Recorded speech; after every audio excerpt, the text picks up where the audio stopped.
But now I would really love, I could ask you questions all night, but I don't want to monopolize your time.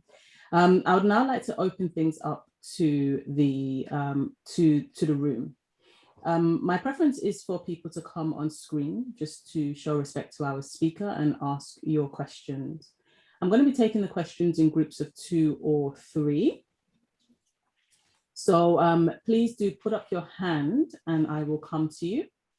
Now, the hand icon is in the Zoom reaction features at the bottom of the screen. So if you just click on that, you will be able to, okay, good, we've got one. So as I take Thomas's question, please do raise your hand. And good, we've got another one. So I'll go to Thomas, then to Mukesi, and then hopefully there'll be a third person there. But we'll start with Thomas. Please ask your question. Thank you. You can help me come off mute. Good evening, Dr. Pityana. Kina Thomas Mofolo from Lesotho here in Southern Africa. I'm currently in Cape Town this evening and I've enjoyed the conversation thoroughly tonight. My question was regarding a hypothetical conversation between Steve Biko and Robert Sobukwe. Obviously, this is touching on the ambiguity between Black consciousness and Pan-Africanism, seeing that both those South African icons of the apartheid era never met each other and passed away without having exchanged words. But from my reading, there indeed may have been possible desires between the two to meet, but obviously that never happened. So you just being close to that, just possibly just share any insights on what you think the conversation may have went like, or what points they would have liked to exchange between each other. Thank you. Thank you so much, Thomas, for a wonderful, wonderful question. I can't wait to hear the answer. Mukesi, could I come to you? Please help me to come off mute. Perfect. Yes, thank you. Now,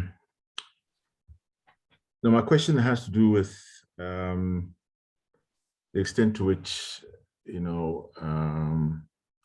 Black South Africans have managed to reclaim their identity, their humanity, and their freedom.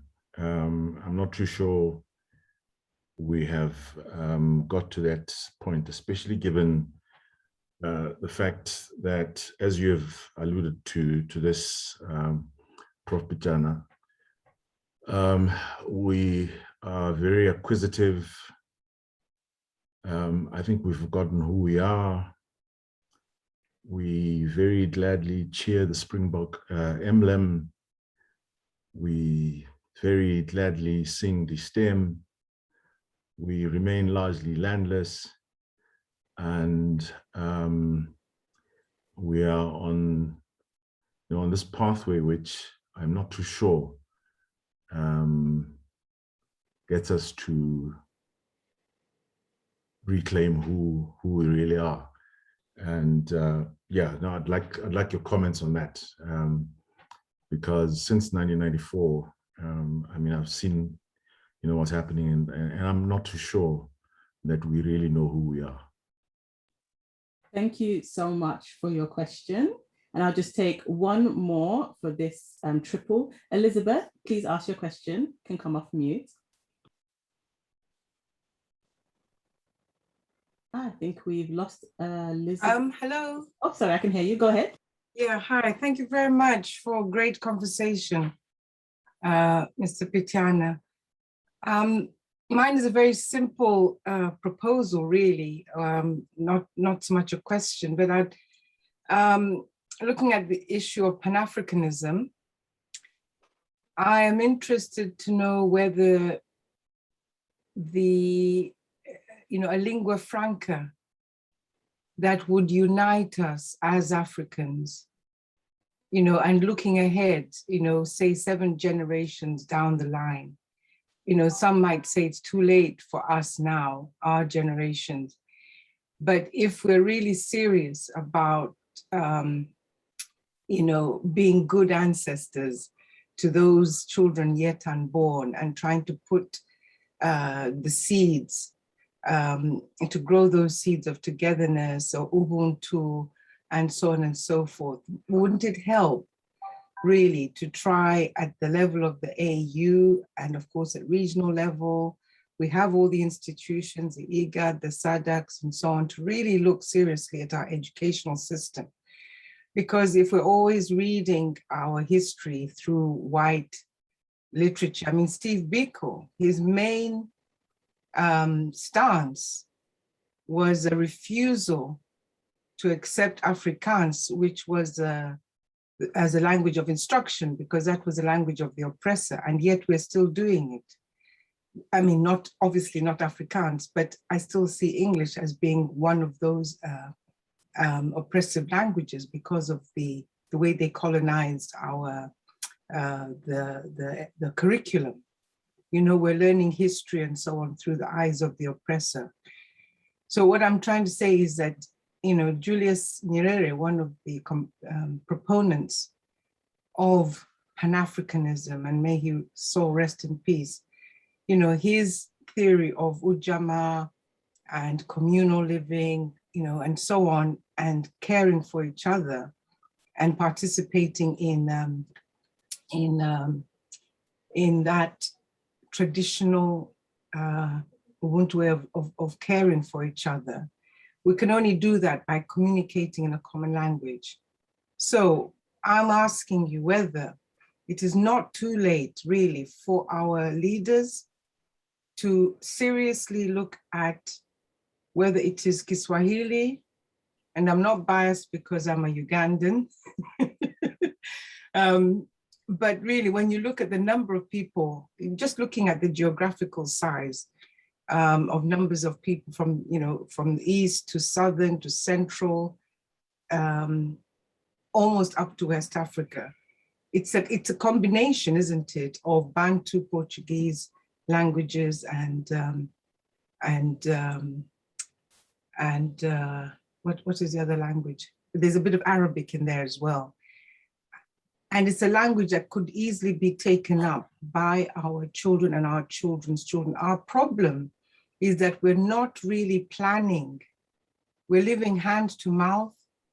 We're not planning for future generations. And this is one way in which we can at least make a start. We can write our own history in our own language. It is a shame, we're fighting to be a member of the Security Council and a member of this, that, and the other, but we cannot even communicate to each other properly, in our own, with our dignity and our identity intact.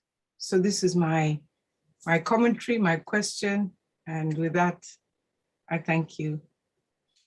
Thank you so much. Sorry, I just want to say quickly, those who still have their hands up, we're just going to take the answers and we'll come back to you. So please keep your hands up if you have a question. Thank you, Dr. Pityana. Thank you very much, Apeke. Just to Thomas Mufullo, it's important to remember that when Black consciousness emerged as a strong force, the Pan-Africanist Congress was banned in South Africa, and Robert Sobukwe had just come out of prison in 1967 or so, having been stayed beyond the 3 years that he'd been originally sentenced for. 67, 68, he came out of jail. And he was banished to Kimberley at that time. And he spent a year or two finishing his legal qualifications, and he was under house arrest and all of that. But notwithstanding that, Steve did meet with Prof, as Sobukwe used to be called. And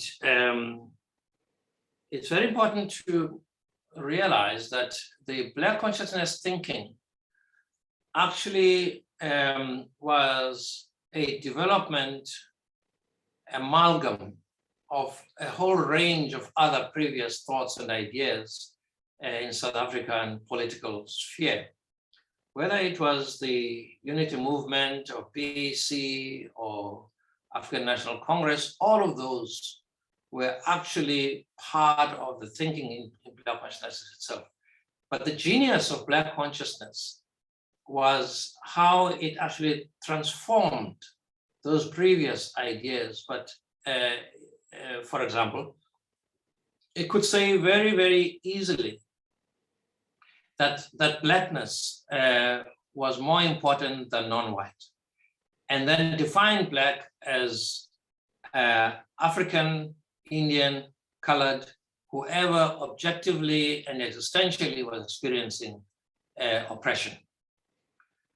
And PAC, there was a stage when they were more Africanist in the narrow sense, although with time they did increase.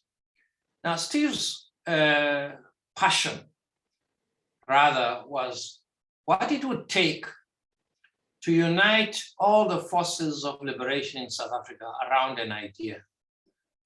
And his idea was more than liberation, because everybody was talking about liberation. His idea was that we need to come together in terms of understanding what it is to be Black, and what kind of, not that we should be a free South Africa, but what kind of South Africa do we want to become?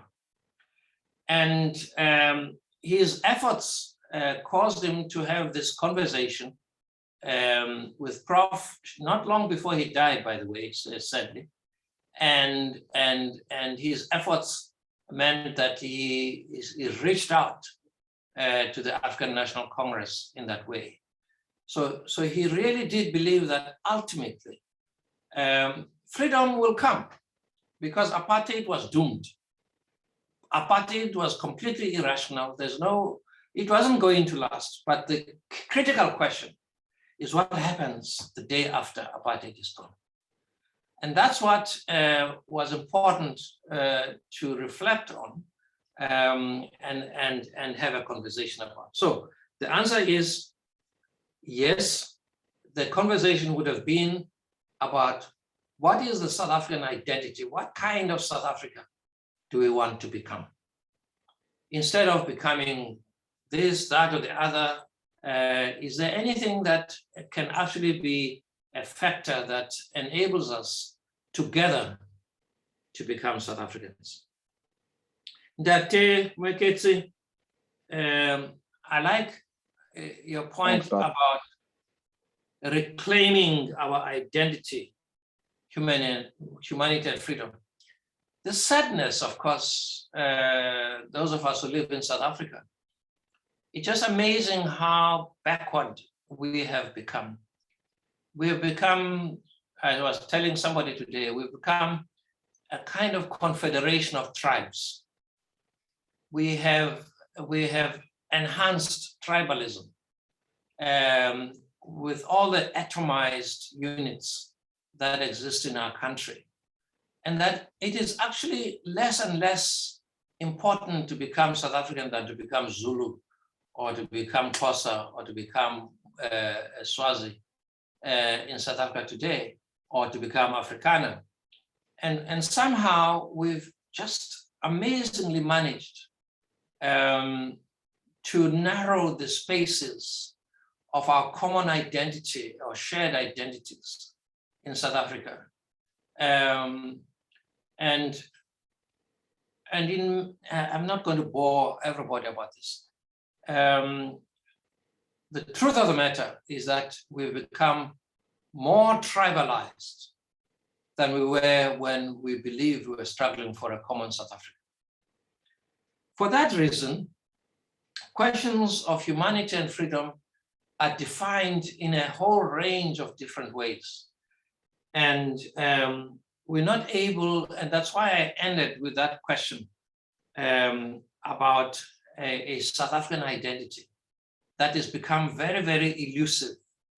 You see, just by the extent of violence and brutal, terrible violence that takes place. Where is the violence taking place? Black people kill Black people.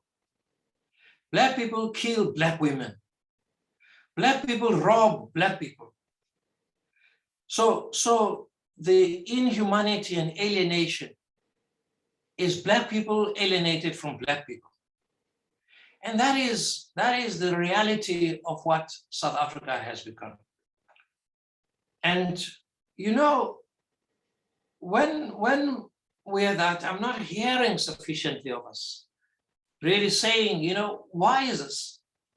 That actually, if you live in an area, in a Black area, you can expect somebody to just walk in and kill you anytime for no good reason, or rob you.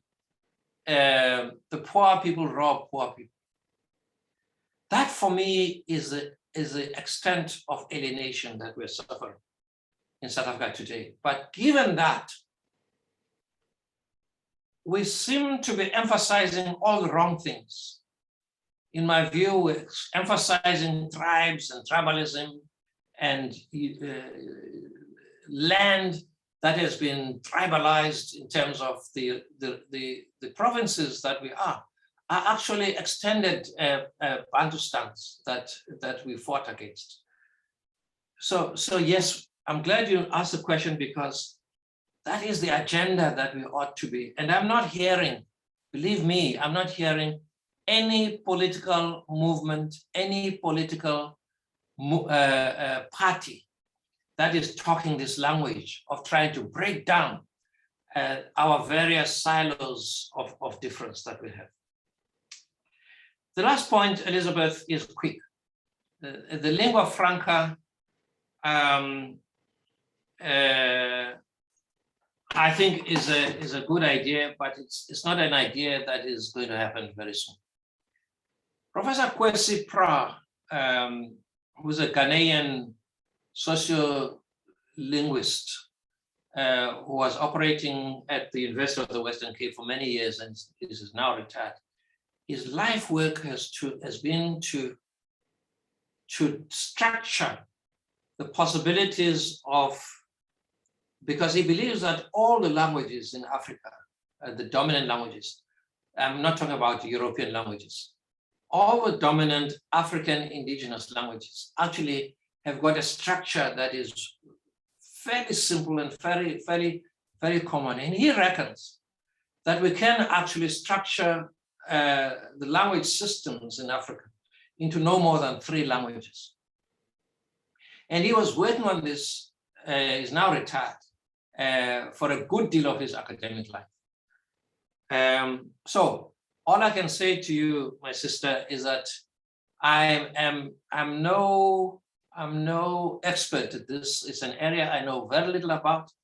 I could refer you to Professor Kwesi Pra. Thank you. Thank you so much, Professor. So now I'm going to take the next 3 questions. So if I could first have Renee, if you are ready to come on to the camera, and please unmute yourself. Hi, this is Renee, and this is my son Amani.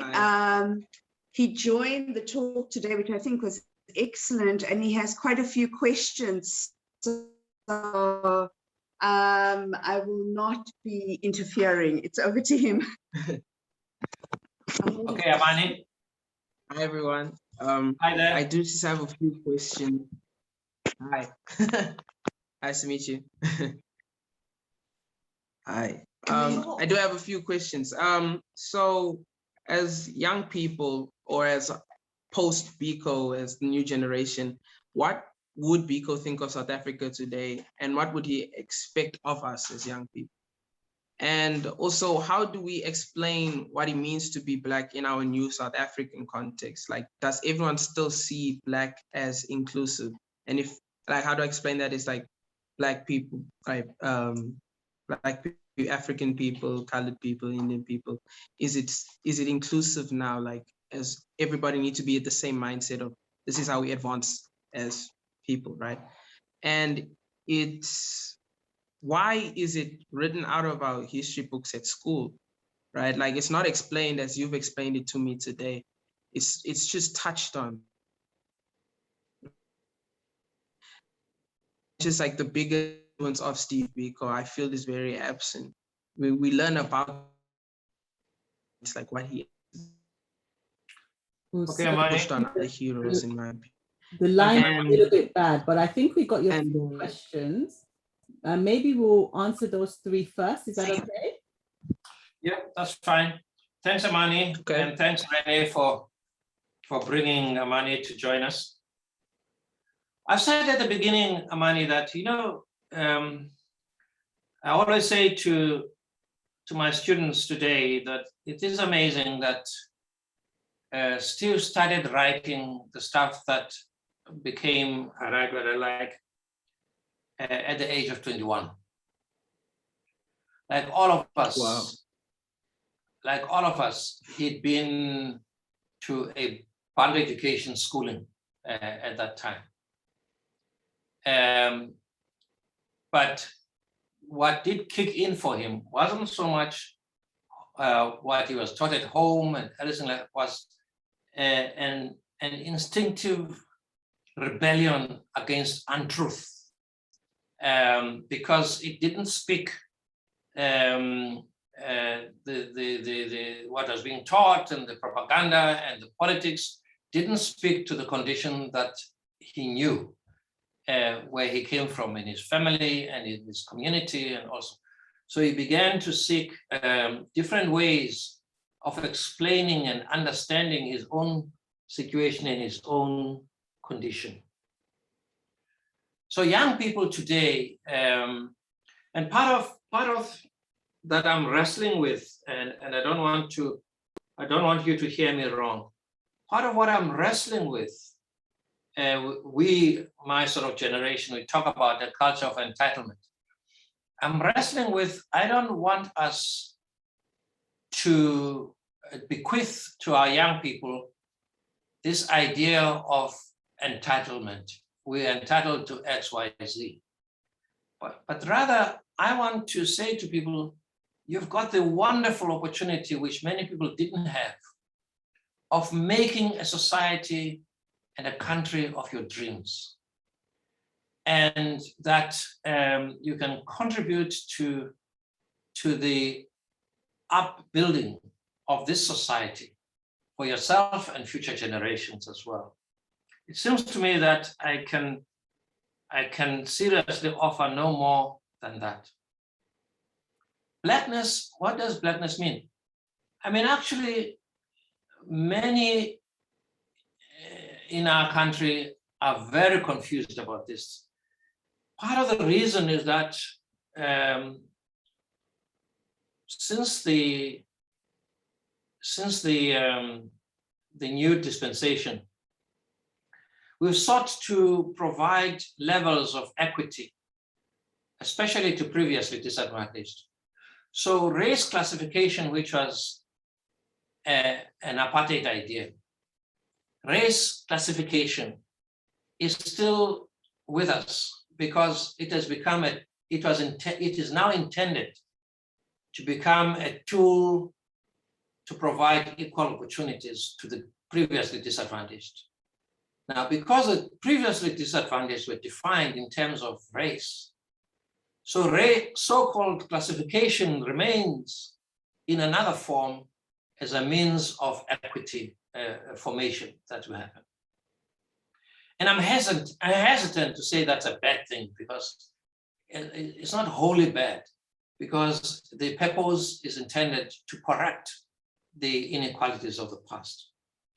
Ideally, there ought to be no place in the new South Africa for exclusive blackness in terms of defined, in terms of color, but that there will always be in South Africa the idea of Black social existence that draws from the cultures that have become who we are and how our humanity is shaping and has been shaped for a long time. I'll tell you something very interesting. My wife's grandnephew was attending school, and they were studying about Black consciousness. And then it was a history or some other class. And then at school, they were, in studying Black consciousness, the name Barney Pityana happened to crop up. And then this boy says, "That's my uncle, that's my uncle." And the teacher says, "Hey, someone, shut up, you're talking nonsense." And he was my wife's grand nephew. So obviously, teachers at schools also have to teach something that they don't understand. And it's our responsibility to help them to understand what it is that we teach. It's just that the ideology of society, from media, newspapers, radio, church, whatever, the ideology of society has been and continues to be such as to undermine some of these ideas that are not in the mainstream. Black consciousness is not the mainstream, and that's one of the enigmas that I was talking about earlier on. And because it's not in the mainstream, then you're not finding these ideas in the public spheres that easily. Thank you. Thank you so much. So now we're going to take these two questions. They may well be our last two. So Pearl, could I have your question, please?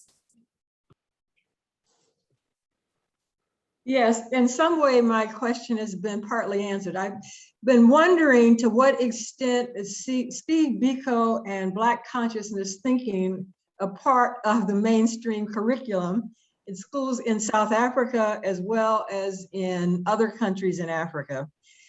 And when I say mainstream curriculum, I mean part of the curriculum that is understood to be something that a well-educated person should know. So you could be a chemist or a theologian or an art historian. Good. Thank you so much. And Freddie, if I could ask for your question. Hello, can you hear me? Perfect. Yes, we do. Okay, thank you very much for a very insightful presentation, Professor. My question is, what do you think Stephen Biko would have thought about the post-apartheid economic compromise between the ANC and the National Party? Nice and short and sweet. You know, Pearl, I'm not a communication person, but I do think that it is important for society to be exposed to the whole diversity of thought and thinking and ideas in society. I somehow am very suspicious of control by a few conglomerates who take over the space which is supposed to be diverse. We have in South Africa radio stations. I mean, if you look at radio stations and television stations and all of that, we have schools, and not that I know much about schools and the curriculum that is taught at schools. I just feel that my grandchildren are not really learning and exposed to the totality of the Black experience, not even of maybe the white experience sufficiently. And I'm embarrassed because I don't really think I know how one goes about that. At the university, some of us have been trying very hard to say everybody who is at university must have been through a course of study that will involve politics and culture, a language other than your own, a study of history and philosophy from a liberatory perspective and development perspective. Even if you are studying medicine or engineering, whatever it is, there would be a generic course that's available to all first-year students.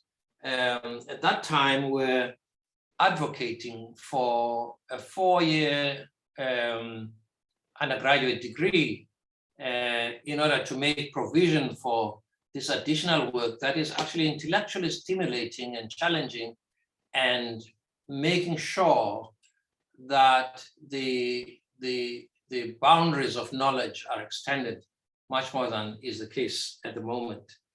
I don't think there's much of that is happening, and the experiments in that regard have not been very, very successful. So that is work that needs to be done, and I'm not sure that we are being very, very successful with that. But there's a lot of thinking about that in South Africa, by the way. But there's the university curriculum is extremely rigid as it is. And we tried in this group, and the minister didn't take the issue much further. We tried in this group to provide a space for more knowledge-oriented learning to actually take place.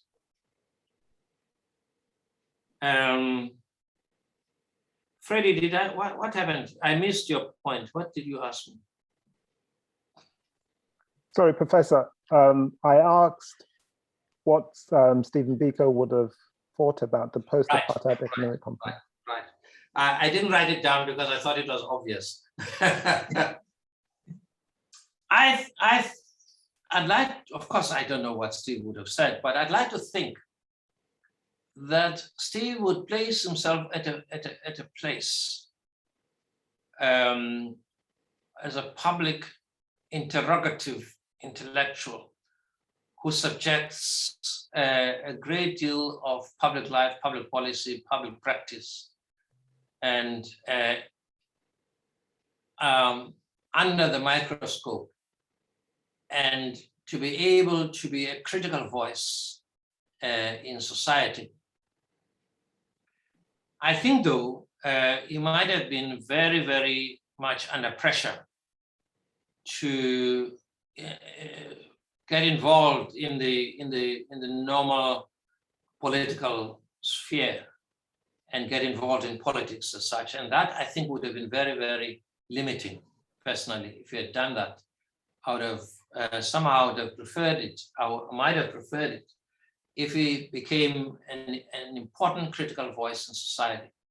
And I do think that we need more and more of those in South Africa than we need professional politicians. Thank you. Thank you so much. I don't want to, I'm not sure if there's anybody that has maybe one last question. I don't want to cause us to overrun. If not, I will probably begin to wrap things up here and give our notices and then thank Dr. Pityana. I think that's probably the best to do, unless there's anyone itching with another question. I can't see any hands. Probably just be one more. Okay, good. One person, so we'll just take this one. Okay, go on, Malatsi, please. Thank you. I'm trying to...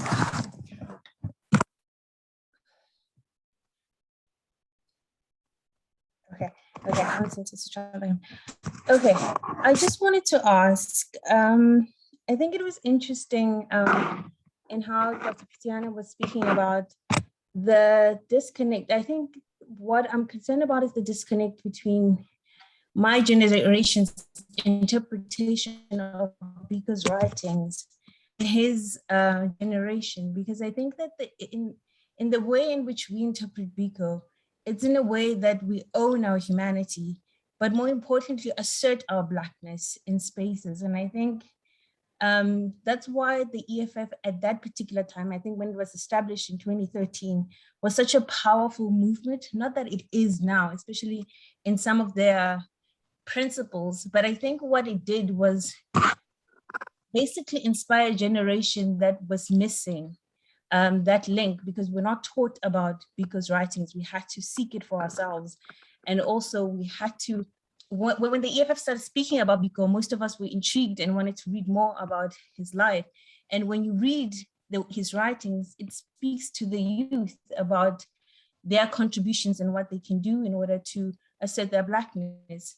So I think I'm always concerned, I'm always wondering that when a generation's a bit older, their interpretation becomes different from the generation that is upcoming, that is young, in the way in which they view the legacy of Biko.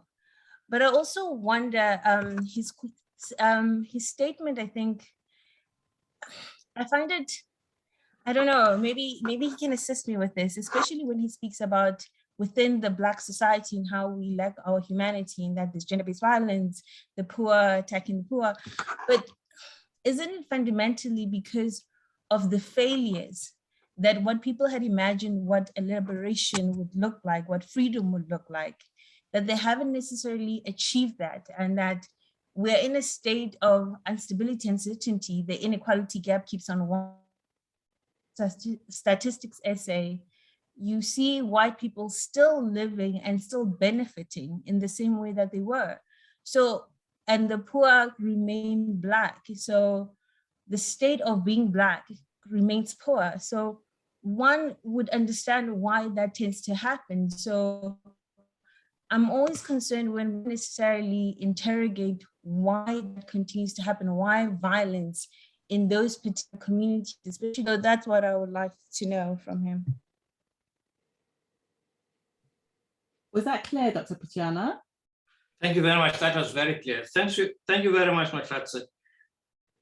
I think there are sort of two starting points I'd like to say. One is that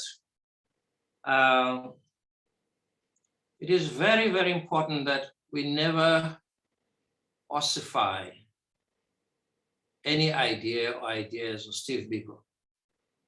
But we start, even if the ideas develop as they must, but we must start from articulating them and grow them and make them more relevant and more powerful for the times in which we live in. Young people today, I suppose, have got two responsibilities. One, they have to nurture and construct their own society, interpret the past for the times in which they live in today. And that's what Fanon calls the opacity of their time.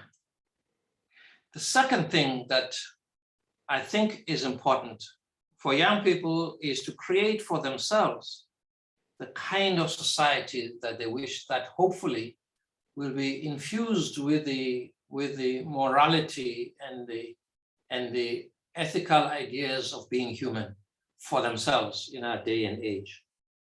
So I don't think young people should be intimidated by those like us who have first generation of first-hand knowledge of what we did, but that we should be in a dynamic dialogue and conversation. Intergenerational conversations become very, very important, not because we say what young people today, what they say and believe is meaningless, but so that they can continue to draw from what other generations have been through, have done. So I'm not one of those who think that young people in their own time have got nothing important or vital to do. But the second thing that's important to remember about Black consciousness at that time, it was actually, I don't think I said this, Steve was very, very clear in his writings that, you know, the important thing is that Black people must address Black people. Black people must address the Black condition, because nobody else can. Black people must interpret the Black condition, because only Black people can become experts on the existential life and condition of Black people. If that is the case, then it means that the environment needs to be created whereby we are always in conversation with one another. And that in that conversation, in that family conversation, if you like, we must be open and honest, both with our feelings and that are real and what we actually do, what we actually believe, but also to be honest about those things that we do that are not going to get us where we should be, and bringing ideas and a vision and a way in which we can improve the lives of Black people. What we can't do, I think, is to so design our lives that it actually does what the oppressive system failed to do. We do it ourselves. That, I think, is not what we're about. And we're about, that's what development is about. We're about to say, we have a duty and a responsibility to make our lives better than it was when we came to where we are. So it's in that way that the critique of Black lives, I mean, you'd read Steve in We Blacks, some people will say he's very, very harsh, but actually it's true. It's actually true. That's what happens. Black people actually, out of the internalized oppressive nature and alienation, it comes out in psychotic relationships that they have in the communities as well. And that's something that we need to be mindful of and correct. Thank you. Thank you so much, Dr. Pityana. I do have one more question for you, but I'm going to ask you that question once I've given the announcements, because I think it's a nice question to end our conversation with. Thank you, everybody, for joining us today for what I hope everyone will feel has been an absolutely wonderful conversation, exploring not just Steve Biko and Black consciousness, but also having the opportunity to hear your ideas, Dr. Pityana, about things that are historic and also contemporary.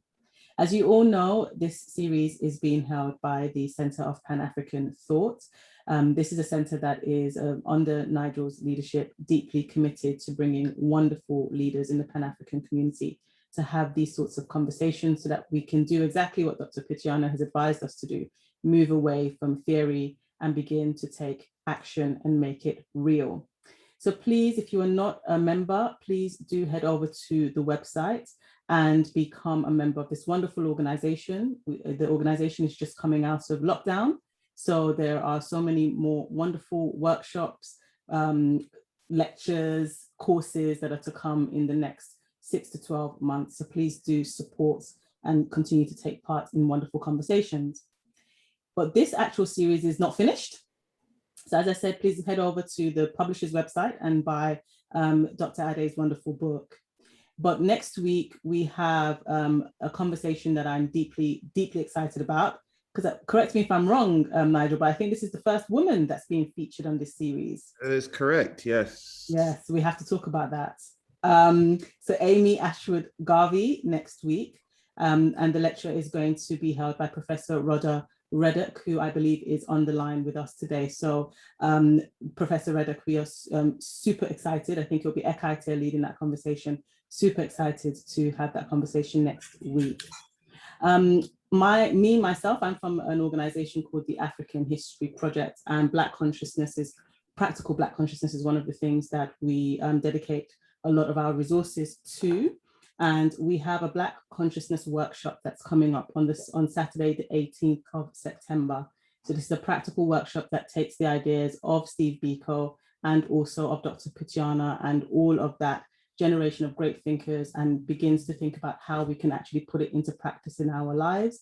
So please do head over. I've put the link there in the chat. Please do head over and have a look. And if you have any questions, please do contact us at the African History Project. We'd love to hear from you. But with that, I don't think there are any more. Nigel, anything else you'd like me to say before I ask my final question of the evening? No, that was it. Okay, brilliant. So Dr. Pityana, my final question for you is, you can't pick your childhood friend who I was so happy and excited to read was actually your desk mate at school.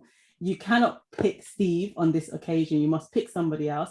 And I'd like you to please tell us who your favorite Pan-Africanist is, or who has been the Pan-Africanist that inspired you most personally in your life and work. It's a nice question, but you need to give me 3 or 5. And I do well, the top 3. Let's say top 3. Top 3. I think the obvious one has got to be Kwame Nkrumah, I think. Du Bois and Thabo Mbeki. No Thomas Sankara, no. You can't begin to evaluate his Nigel. Thomas Sankara. Yes, I could go on, but you know. We have to limit ourselves. I'm happy we got a South African in there nonetheless, and just a wonderful collection that I think actually shows the Pan-African spirit, because we have a West African, a South African, and also a North American as well. So right on brand for Dr. Ade's book, which is wonderful. But as I said to you before, Dr. Pityana, and as I've said in this conversation, it's an absolute honor to have the opportunity to speak with you. And I think everybody here today would agree with me. So that's the end of our conversation. Please do keep in touch with us. Thank you, everybody. Thank you for being here. It's been wonderful. Thanks a lot. Cheers. I hope you'll remain a friend of the center. We hope to see you again soon. So that's it, everybody. I release you to your evenings, nights, days, wherever you are, and we hope to see you in the next few weeks for the conversation on Amy Ashwood Garvey, and also as well, if you're interested in our Black Consciousness workshop over at the African History Project, you'll find the link in the chat.